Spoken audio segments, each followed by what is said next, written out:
چونکہ اللہ تعالیٰ کی مدد شامل حال تھی، سو جلد ہی وہ اس پتھر کو ڈھونڈنے میں کامیاب ہو گئے۔ جس جگہ وہ پتھر نصب تھا وہ بستی کے ایک شخص شخیم بن جمور کی ملکیت تھی۔ آپ علیہ السلام نے 100 بھیڑوں کے بدلے اس سے یہ جگہ خریدی اور پھر اپنے بیٹوں کے ساتھ مل کر وہاں ایک عبادت گاہ تعمیر کی۔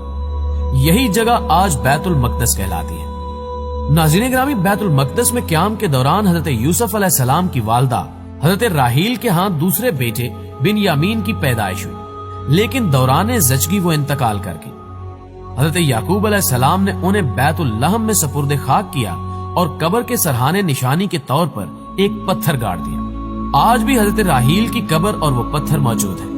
واللہ علم، حضرت یعقوب علیہ السلام کو اپنی بیوی حضرت راحیل سے بہت محبت تھی، لہٰذا ان کے انتقال سے انہیں سخت صدمہ پہنچا اور وہ بیت المقدس کی سکونت ترک کر کے اپنے والد کے پاس حبرون چلے آئے۔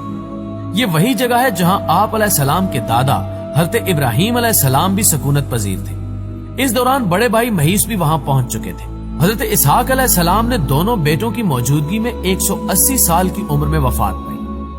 حضرت یعقوب علیہ السلام کو چھوٹی بیوی سے ہونے والے 2 بیٹوں یوسف علیہ السلام اور بن یامین سے بے حد محبت تھی اور انہیں ہمیشہ اپنے ساتھ رکھا کرتے تھے۔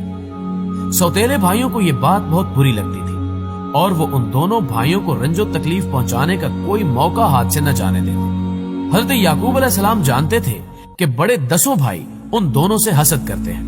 حضرت یعقوب علیہ السلام نے اپنی زندگی کا بڑا حصہ رنج و غم میں گزارا۔ ابھی نوجوان ہی تھے کہ بڑے بھائی کے خوف سے والدین کو چھوڑنا پڑا اور 20 برس دیار غیر میں گزارے۔ بڑھاپے میں بڑی بیوی سے ہونے والے 10 بیٹوں کے ہاتھوں حضرت یوسف علیہ السلام کو دی جانے والی تکالیف اور طویل جدائی نے انہیں شدید اذیت پہنچائی۔